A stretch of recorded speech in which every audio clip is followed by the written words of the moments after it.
Good afternoon, Evgeny. How are you doing Hi, today? Kristina.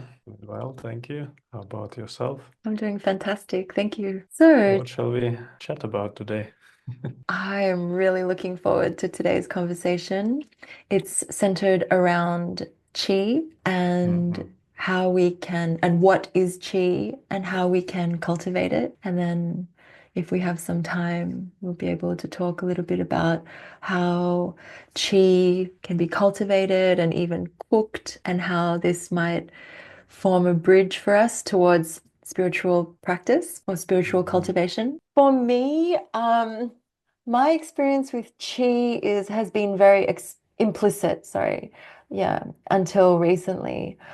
And you, on the other hand, have been working with chi for some years now.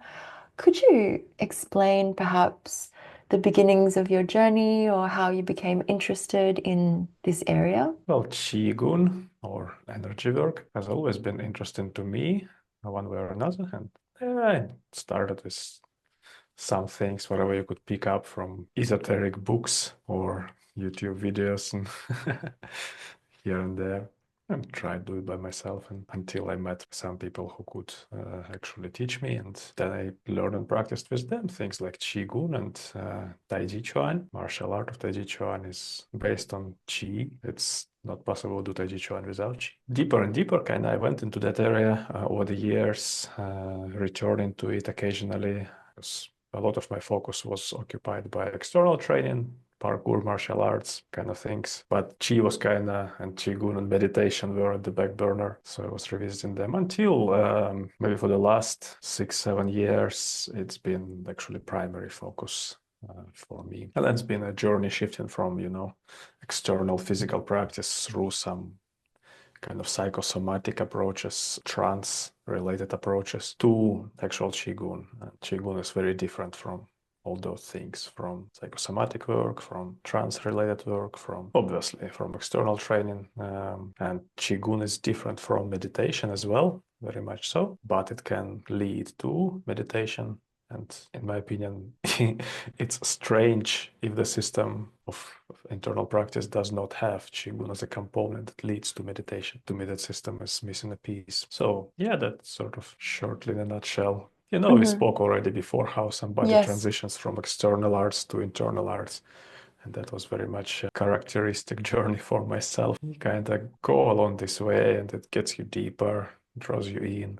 Mm. So you pick up these arts to, explore other dimensions or to fix your body or you are just naturally drawn in. Like you already discussed, intense, involved external training can converge your mind on the inside as well. So you start tapping into chi. Maybe you can relate to that as well. Like you said implicitly, you had experiences of Yeah. tapping into it. How Yeah. was it for you? Yeah, thanks. I think for me, t tapping into the chi, I really don't know. Like it's more just I was receiving some instructions around doing less in order to get more. You know, that instruction, the more you try, the harder it is. And so things like this, my teacher started saying things like this and, trying to just relax more into it. And then we would have visiting teachers from Hong Kong and Japan, and they have so much vitality in their bodies, these 70, 80-year-old people. And they had this power that was coming from a source that definitely wasn't muscular. And I was really, I'm really taken by this because people say that you can practice martial arts for your whole life. And it is a lifelong practice and cultivation. But I think on the surface, people think that, this type of cultivation, maybe if they don't understand it, they might think, yeah, you move from this more physicality to maybe character development. But this idea of character development, it encompasses, I guess, so much more, and it still involves largely the body because it's a somatic practice. So, and I think people may not immediately think about that these masters, it's not just about developing your character, but it's about using the physical practice to develop the character. And how would one do that? But they don't explicitly, at least for me, the word chi or energy. I mean, maybe there are different words in Japanese, and I'm sure the listeners will have comments because I don't really know. They haven't been used in the way that I've been taught, you know. Yes, like terms like hara and how that translates to the Dantien.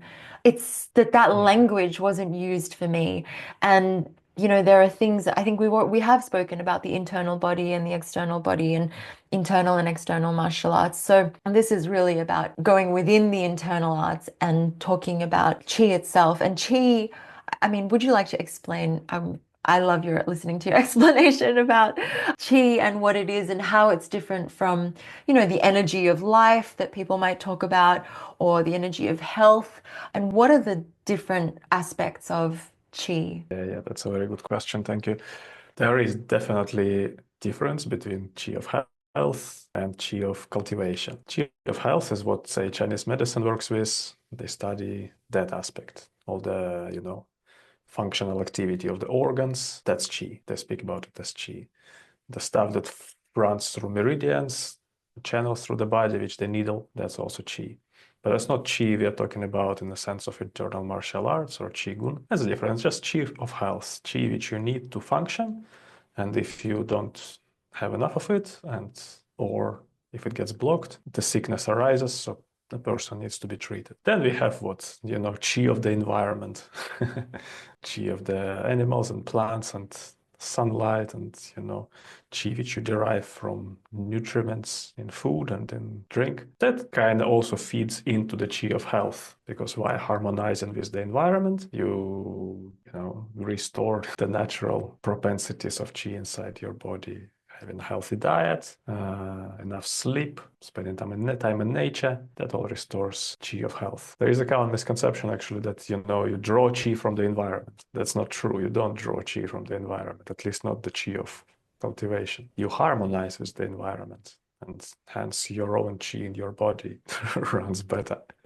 That you already have qi of health, but you don't get more of it. You may feel better because before you harmonized with the environment, you felt stressed and toxic and blocked. But once you have harmonized yourself, it's no longer. So you feel like you have more energy. But it's actually just your energy which you already have. So that's all qi. Then we have mind and processes and aspects of the mind, which also are spoken about as qi, or at least within Taoist frameworks, they speak about 5 elements or 5 spirits, and they encompass 5 processes related to the psyche and mental activity, which, as they say, also have qi and particular movement and of qi within the body and associated even color. If you are going inside and managing to visually perceive the particular aspect of your internal makeup, you can see associated color associated with it in your mind's eye. So those are also kinds of qi. But these are all a given. That's not qi of cultivation. Qi of cultivation, qi of internal arts, qi of qigong is something that we need to build. Yeah, it's a substance which we need to first find. We have it, like a little bit. Once you create certain conditions in the body and the attention, bring it inside, you can tap into it. You probably have already having practiced qigong yourself, and then it needs to be built and cultivated. That's what the internal work, energy work is about.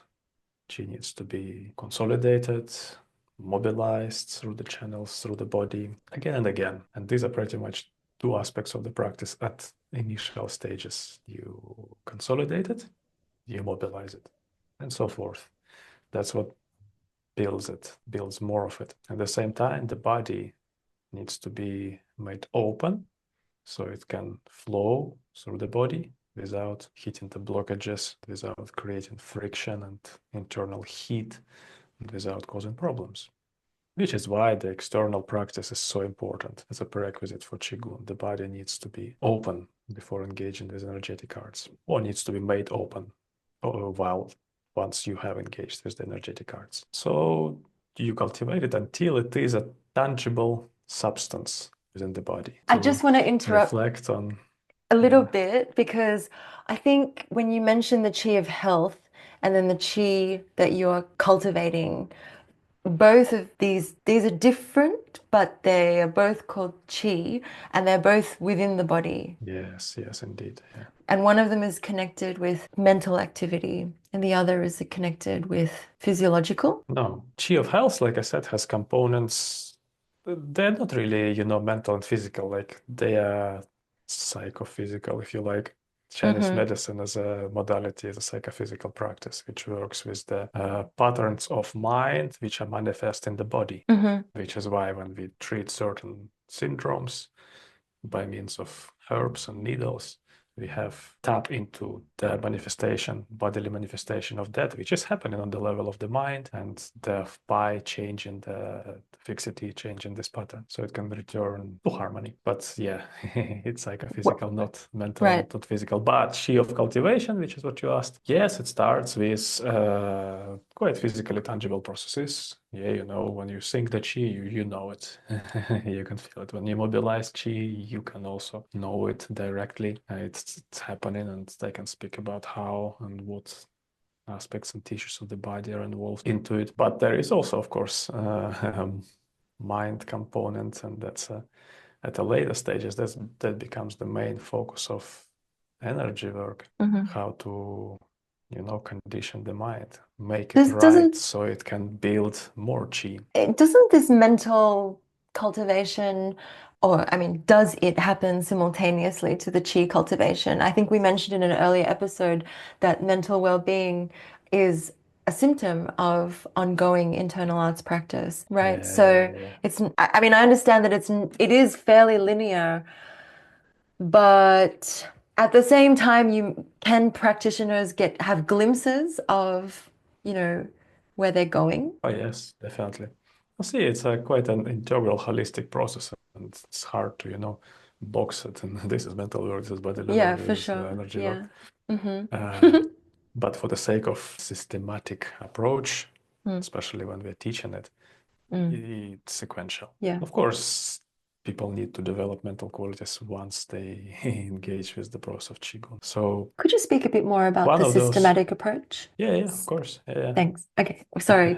Go on. One of those qualities which is very relevant from the very beginning is something like generosity, for example, Mm-hmm. or something like gratitude, Mm. you know. So it creates that frequency which patterns chi in the whole body in the way which is conducive to cultivation. Whereas, you know, resentment and dodginess are not conducive to the patterning of chi, which can be cultivated. It's conducive to making problems and patterns within the body, which then need to be treated by Chinese medicine or whatever other medicine.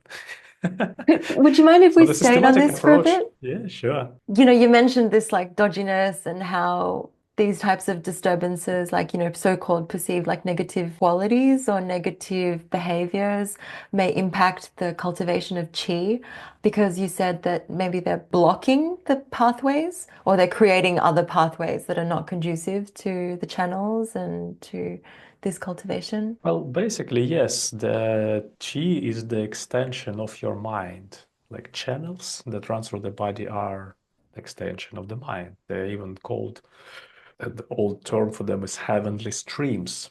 Heavenly mean relating to the mind, heaven, and then spreading into the body, filling the body. So the chi runs through it, and the chi is then also compared to or metaphorized as fluid of the mind. So whatever mental quality is there will be carried across with chi, fluid of the mind, into the body, creating patterns and conditions within the body, which then creates, you know, traits of character if they are consistently brought into the body, then creates syndromes of disharmony, as we talk about in the framework of Chinese medicine. And it's very, very tangible. Like, try to get very pissed off and resentful and bring your mind into the body. How will you feel? So doing Qigong makes it very apparent. You won't really spend long time in your body if you have that Mm, mental state and mental quality. You will get, you know, uncomfortable to say the least, or even disgusted, or even sick and even hurtful. It will feel hurtful. It's like entering a dirty room with a lot of mm, mess and foul smell. You don't want hmm to spend time there. So, from the very beginning, I try to establish mental qualities which are conducive for pleasant abiding, hmm gratitude, generosity, you know, hmm benevolence. So when you go inside and that Right. stuff is brought inside, it's pleasant to be inside. But we're not talking about like mental. states. Like we're not saying like bring your mind into the mind of gratitude. We're talking about like actually doing generosity, like acting generously and or Oh yeah, yeah, that should be a habitual state of your mind. If right. you contrive it, it's of course wrong. It's fake. It's opposite to Qigong Hmm. because in But where could Qigong, someone wherever start you, though? yeah, well, you start where you are. We do indeed. We do indeed. Okay, so yeah. So in terms of, let's bring it back to this, like the somatic, if we are to start where we are, I mean, sorry, not somatic, the systematic approaches that we were mentioned. Mhm. If we're starting from where we are, yeah, you started talking a little bit about how once we've established kind of this correct mindset for the practice, then how does one undertake like the systematic approach? Well, like I said before, one starts with the bodily method. What does one do with one's body? How does one align the body? What tissues need to be engaged? What tissues need to be released? What are the correct positioning of the joints? Say, like a big thing is the alignment of the qua, and the qua is something that has to do with the hips, but it's not hips. Chinese word qua means the hip crease or kind of the little inguinal crease from the side of the pelvis to the groin. And that's a big thing to align that part of the body because by folding into the qua, we drop the center at the correct place where it can actually start to consolidate. If somebody doesn't know how to use the qua and still use the hips, meaning having the habitual tension in the hips, the center will not consolidate and the chi will not sink. So the Qigong will already be handicapped from the beginning. So we learn all these kinds of things. How to move from the qua, how to drop the center, how to release certain tissues, how to engage other tissues. And, this carries on for quite a while because it actually can get quite technical and quite nerdy how one can align and configure the body correctly. But if one over focuses on that part, it turns into alignment art, like Pilates or whatever. I don't know what else people do in terms of alignment arts. Yoga can be turned into alignment Yoga. art, Yeah, and yoga. people obsess about it, and that's also wrong. Because Qigong is not about that. Alignment is only needed there to establish a workshop, so to speak. Okay, and then within that workshop, you can do stuff. You can actually start building chi. Primarily, building chi is done through standing, without moving, without any of those na na na, or whatever you do with the arms. You see people do in the park, none of that. Stand, apply the mind inside, and stand correctly and for a while. And then there are What's some a other, while? 3 years, something like that. Isn't it common pattern in all those, stories from the olden days? Like I went to the master and master made me stand for 5 years before he taught me an exercise. It's not So unique that's to martial arts. Yes, it's I think for all mastery, this yeah, preliminary practices, it's a necessary. You can't take the shortcut. yeah, yeah, yeah.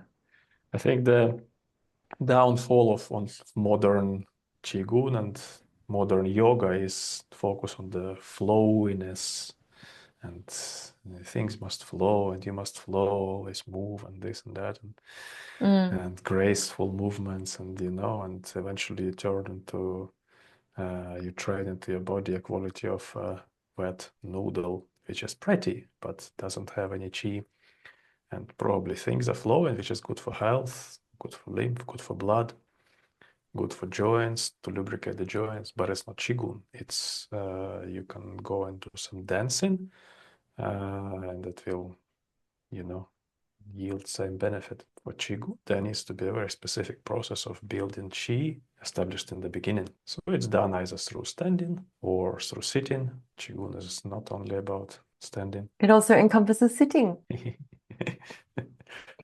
Could you Yeah. tell me a little bit more about, and also the listeners, about the standing practice of Wuji? Yeah, Wuji is a foundation of any Qigong system. If a system is authentic and traditional, And every system of Qigong will have their own version of Wuji and the principles Wuji, which are unique to that particular system. And pretty much by studying that system's Wuji, you can understand the entire system. Mm. How does it align the body? What qualities does it put there from the beginning?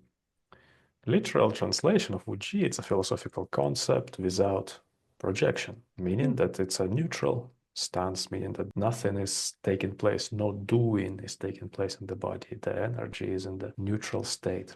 And so we learn how to abide in that neutral state, and from that neutral state arises Taiji. From Taiji arise yin and yang. Well, that's Taoist cosmology. So that's the origin of yin qi and yang qi within the body from Wuji. Once Wuji is divided, qi starts to stir into action, which you have probably experienced yourself, having studied Wuji, having stood there in Wuji with correct qualities for some time. There arises the internal movement, which does not depend on you moving your body willfully. Wuji state starts to divide, and yin and yang start to manifest from that space of neutrality, space of stillness. And that's a very big component. It needs to be there from the beginning, it needs to be there in between, it needs to be there in the end within every session of Qigong practice. Because it's a neutral state, it works the entire of the channels, the entire of the body and the mind as well. It doesn't, emphasize particular regions or particular channels. It's all encompassing. So that's where all the qualities which you then practice, the specific qualities through specific exercises, that's where all these qualities are embodied. And eventually the entire system that you practice becomes your Wuji. So, what other standing practices can there be? I mean, I've heard of some other teachers speak about grueling standing training for hours, days on end. Are there many variations of standing practice? Yeah, depending on what stage you are in and what are you doing. From the beginning, it's not very useful to stand for a long time because you just develop a muscular tension for yourself, get stiff. Yep, Once you have, I've been the there. internal movement going on, that's okay. When Mm, she is building, she is feeling the body, opening the body, it actually becomes more expansive and more open, and you can stand for a while, and that's good. It's useful. But before that, it needs to be stage by stage, sequential. The more you build chi, the more it mobilizes the inside, the longer you can stand. I think there's a lot of hype going on about standing like a post, like John kind of standing, and that's cool. But again, same principles need to be applied. If you are standing there, holding that posture with your muscles and grinding your teeth, you are training muscular tension into your body and Yep. not qigong.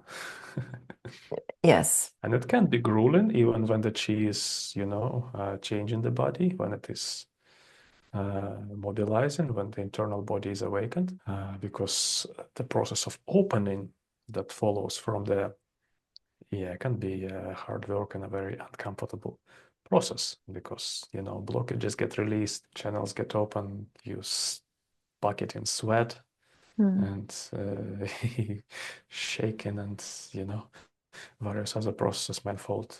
The process Hmm. known as the Fagun, or spontaneous energy expression, which is what body does to open up. And it can do many, many different things. I think I've spoken about it already Hmm. once. Yes, you have, you have. So that's also part of Wuji, really, or the process of building Qi. Because once that process initiated, then follows the stage of purging normally, unless you're completely open already. It's interesting so as we familiarize ourselves with, I mean, it's more than familiarization, it's an actual development of chi. It's the building of it. So where does it come from? Qi, where does Qi Yeah. come from? Yes. From your cells. Every cell is a Qi factory producing energy in your body, which can be kickstarted through the practice, through the mind, inside the body. The attention must extend through all these tentacles which run into the body, the channels. And once the mind hits the correct quality, and of course it may not be perfect from the beginning, and nobody has the correct mental quality from the beginning. Mm. Some is enough. Some attention is enough. Like, what's the common stereotype? How long can a person focus on one thing, like a minute or something. Yeah. Or maybe that is enough to start. Mm. So you need to hit that quality and expand it, so the mind can reside inside longer. Mm.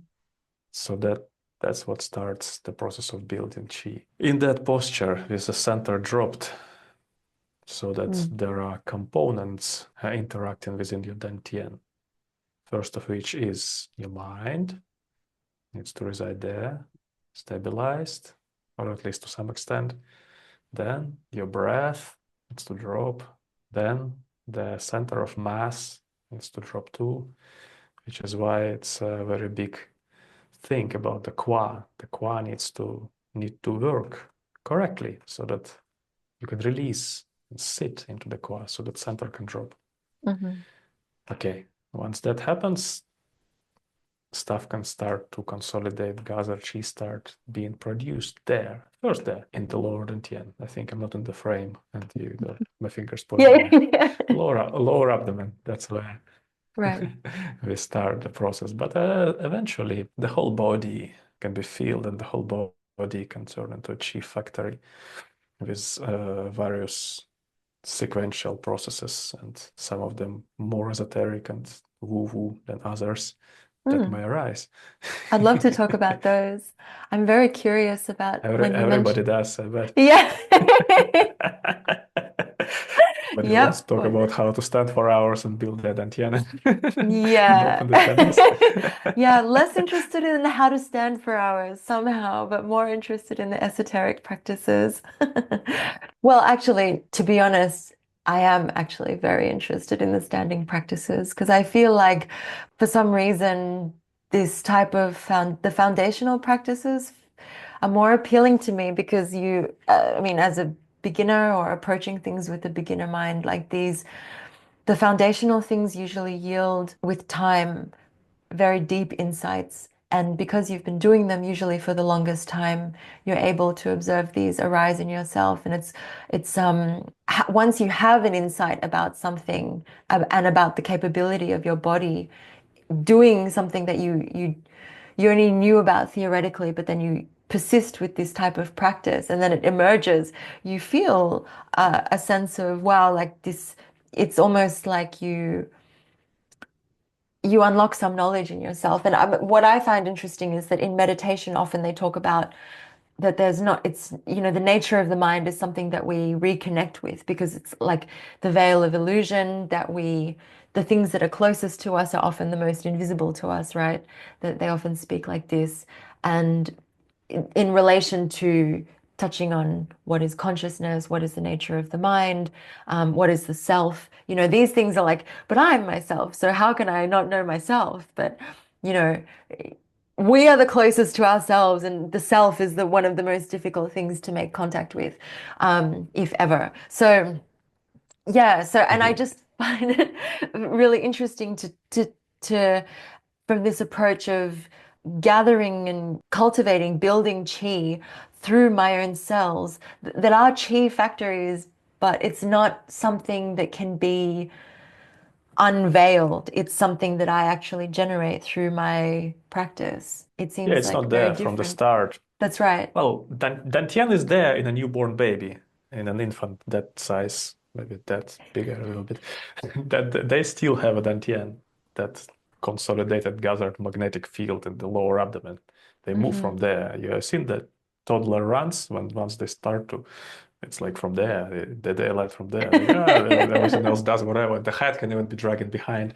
But, but once we get, distorted, as the term goes in Taoism, meaning educated, emotionally regulated, or actually twisted, traumatized. What else is there?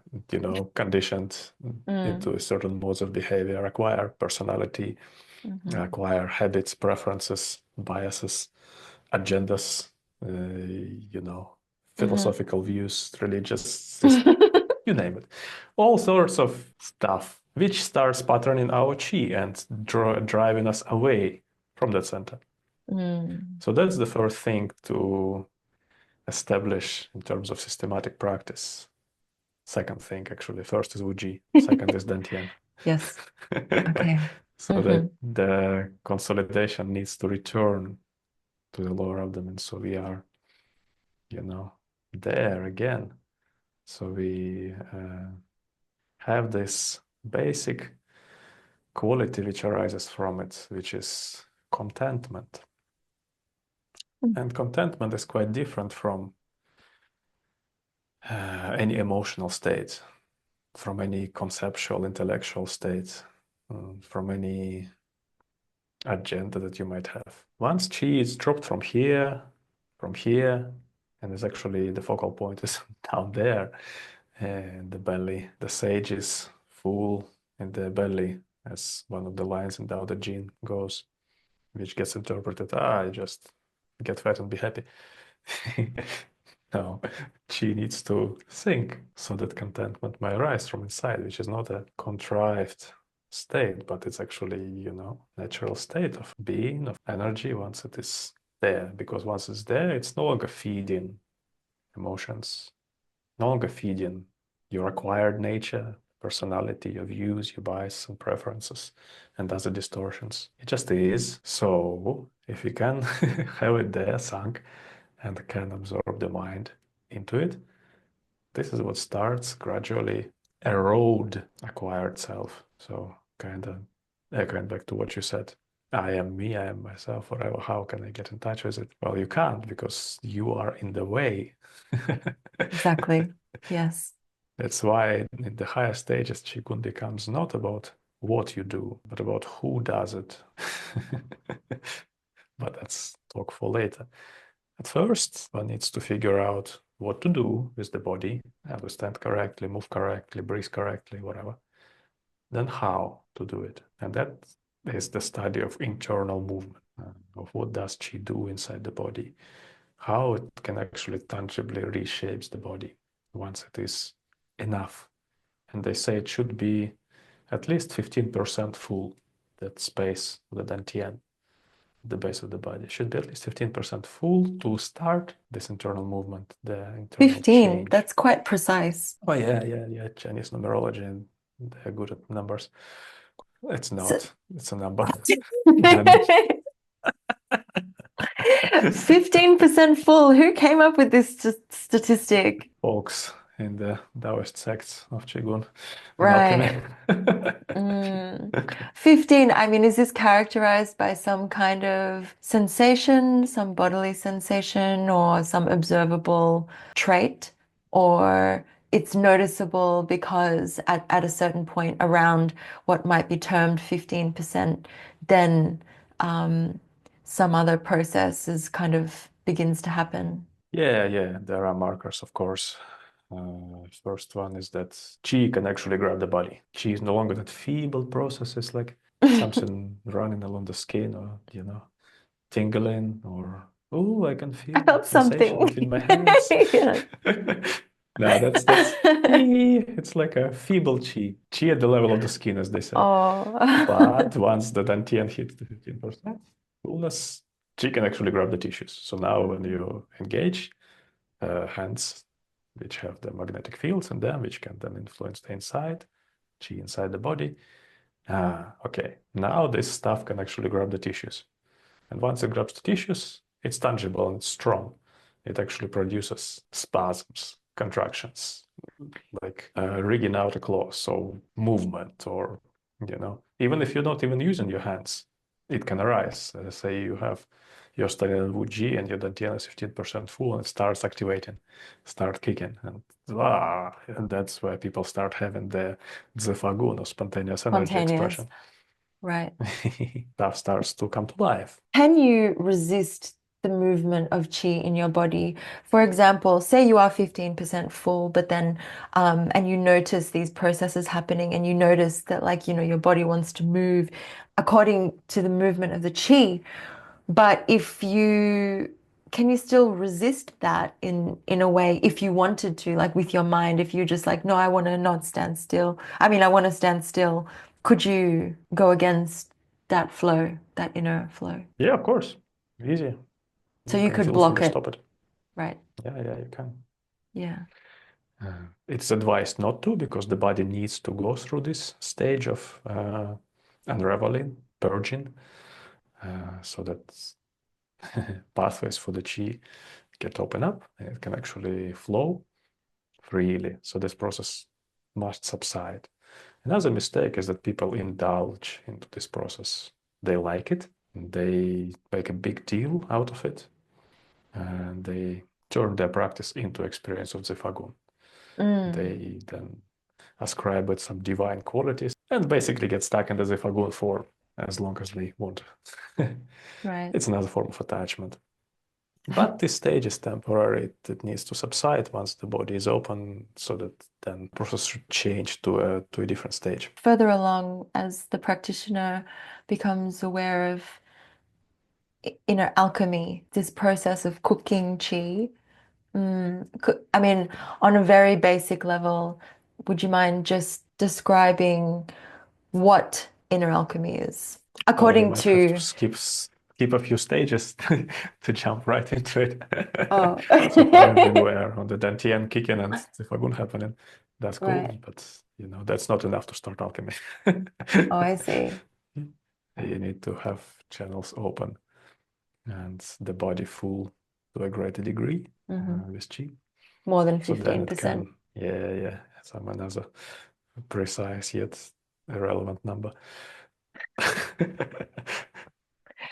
First thing that the channels need to open, because if they're not, then you start working with alchemy and generating more chi through a more involved application of the attention and more hours of practice. You risk building more chi, but then that chi will not know where to go, and because it will not know where to go because the body is still closed, it will go into the nervous system and Hmm. start frying the nervous system. And you don't even have to start alchemy for that. Qigong can do that too if the body is still closed. This all phenomena usually fall under the label of qi deviation sickness or dragon sickness, or there are other names for it. So stage of opening channels need to come first before one commits to a more involved Qigong practice or Neigun practice, which is internal work, or Neidan practice, which is inner alchemy. And to open the channels, you need to learn how to pressurize Qi. And actually, pressurization of Qi then becomes as well a basis for the cooking, which you mentioned, cooking of Qi in the cauldron of the Lord and Tien. Mm. Well, Lord and Tien and cauldron are not the same things, not exactly, but the region of the body is the same. So first, to open the channels, we need to build enough chi, have it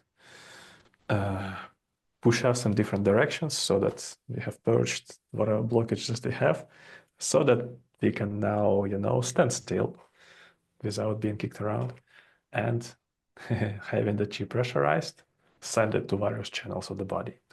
This is normally done with holding a certain posture with the hands and just spending time in it. So qi then pressurized in the lower dantian and flow from there. It is sent out to the rest of the channel system. So the common misconception is then in the qigong world, if you're engaged with it, is that okay, we now want to focus on this channel, running from here to there to open it. That's not how channels are open. Channels are open in the sense of a pressure cooker. You gather, unload of qi in the dantian, apply the mind, pressurize it, hold the posture, and see what happens. Hmm. And you do it again, and do it again, do it again, until those channels are open. Mm. And actually, that goes for a while. At least you need most of the channels open to start engaging with the inner alchemy, with cooking. Some of the channels, like central channel, will not open for ages. In fact, the complete opening of the central channel will signify the end of cultivation process. That's the enlightenment, if you want to translate it to other terms. So it's a very high-end state or high-end goal to open the channel. But this process as well carries on unfolding. There are just different ways to speak about this process. Some say it's, talk about this process in terms of the sinew change and then marrow wash and then working with spiritual embryo, as they say in alchemy. Some talk about this process in terms of microcosmic orbit, full uh, opening of the orbit and its rotation. Some speak about it as the opening of the central channel. Yet others speak about this process in terms of conversion of jin to qi to shen, essence to energy to spirit to emptiness. Still the same process, just different, etymologies. When we have translated all that esoteric traditional language into something tangible, we have what? Learn how to stand, mobilize qi, open the body, open the channels. Go through the process of purging, then learn how to pressurize qi and send it to the channels to open the body. The more body opens, the more qi you can generate through the qi building practices, such as Wuji or sitting. Okay, now when you have a lot, then it can turn into practice of inner alchemy. And that's, of course, spiritual practice. Please go on.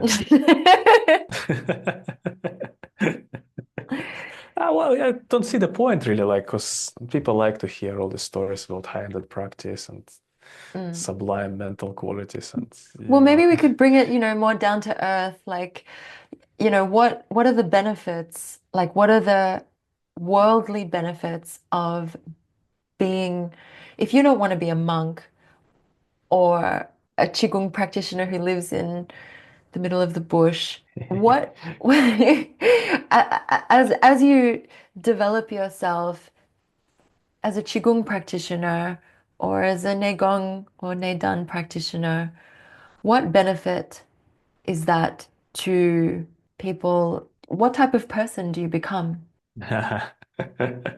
You try and you see, isn't it? I don't know.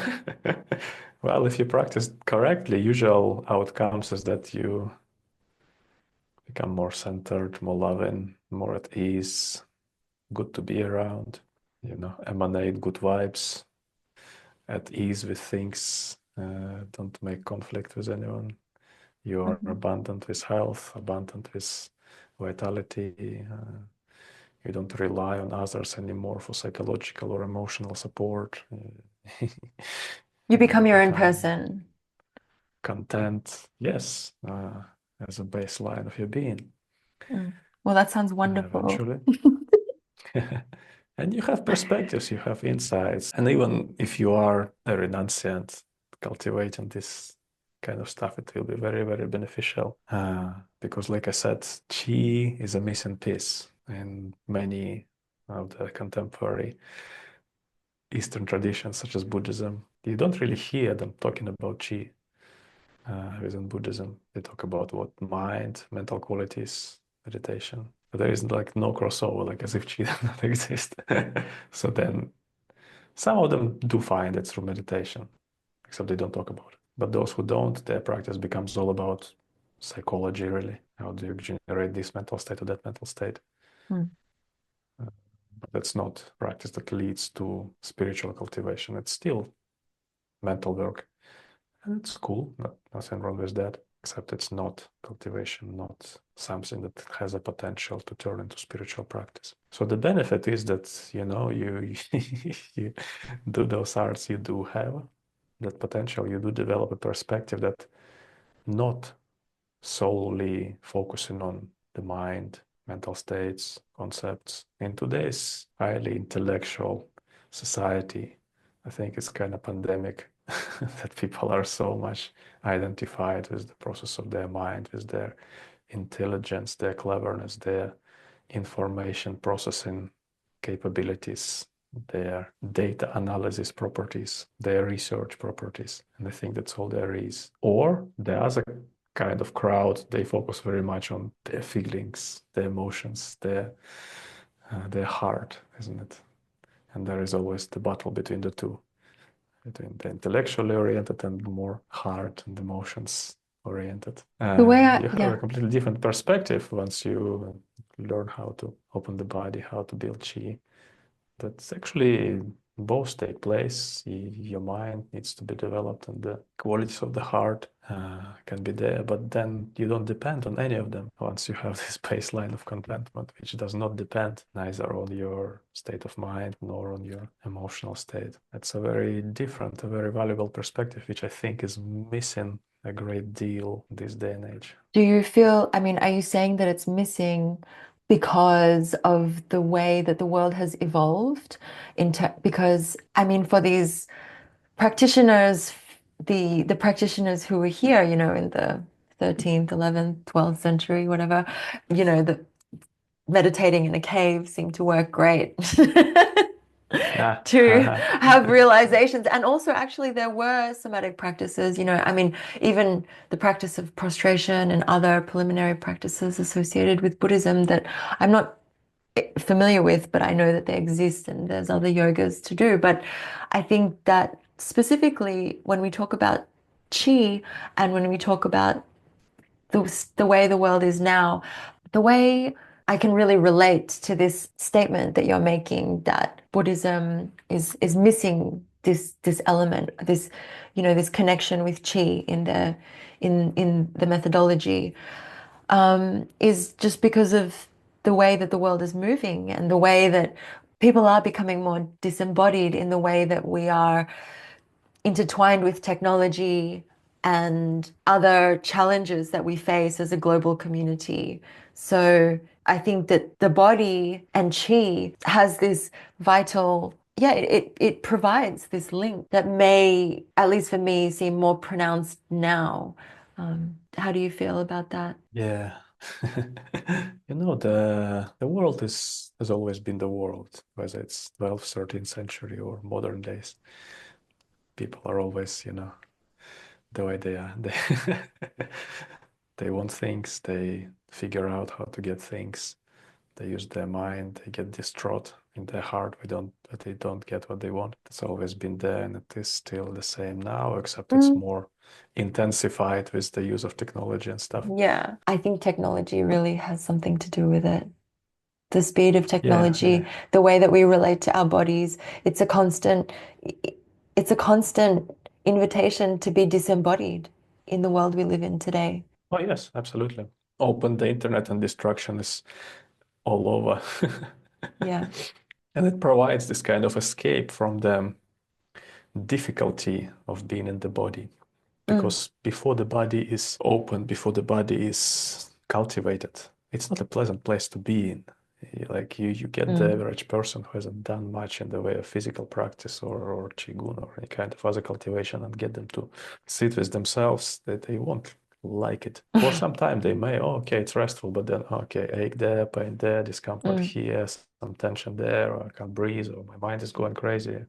mhm, COVID lockdowns really showed it very well mm, how that's the case. People looked up, people have overflux of information from the media into their head, divisive views, and there you go. The result is global increase in mental illness. mhm, Why? Disembodiment, not knowing how to manage themselves, their chi, how to work with the mind. mm, Uh, Big deal, of course. That's why I'm saying that these days I think it's very important for people to get in touch with their body back again. And I don't see why not. Like the DAO societies get so much more automated. Like, come on, mm, soon the robots will be doing stuff for us. So we can do stuff with ourselves, with our body, with our chi, is getting our mind better, and mm, perhaps engaging with spiritual practice. That would mhm, be cool. Would be mhm, a clever use of technology, but you know, like I said, the world is being the world, and there will always be people who would choose to use the technology to fuel their craving and carry on with that, mhm, which is fine as well. However, for those, and I suppose that will be people who are watching this really, for those who are seeking some kind of cultivation, self-betterment, um, uh, get in touch with themselves, this really will be the way. I do have a lot to say in regards to the mind-only approaches or psychological approaches. Perhaps we can talk about it in But we another can talk about conversation. another time. I'm very curious to hear your thoughts. Uh, My final question, I suppose, would be, as a practitioner who's dedicated to this practice of Qigong, could you share perhaps something that you've discovered that was surprising? over the years, I have certainly discovered that I can be at ease with many things, and definitely with more things than before. Like things that used to make me furious or upset before don't have this effect anymore, which is good. I'd certainly like to live like that better. Definitely, I have more vitality in the body, more resource to do physical practice, to work, to deal with things, and it's definitely good. And the thing is about this practice is that the more you go into it, go through the discomfort, through the boredom of it, because Qigong is not practice about hunting the sensations. It's actually quite dull. The more you go through it, the more pleasurable it becomes. The more you get in touch with something joyful within you, some kind of joy which does not depend anymore uh, on your state of mind or how well things are in your life or how well you're feeling emotionally. Something else, something more reliable, a refuge more solid, and it actually grows. It gets more pronounced. And I think it's cool. I like to be able to be with myself and be at ease and be happy. I think it's a cool place to be. And I have definitely discovered that the entertainments and distractions of the world do not provide that. Thank you so much for sharing that. Thank you for all the prompts and thoughtful questions, Kristina. It helped to direct my mind. Well, thank you, Kristina. Thank you, Evgeny, for your generosity and sharing so much about, yeah, about the knowledge that you've acquired over these years and also from your own experience. Pleasure. Thank you.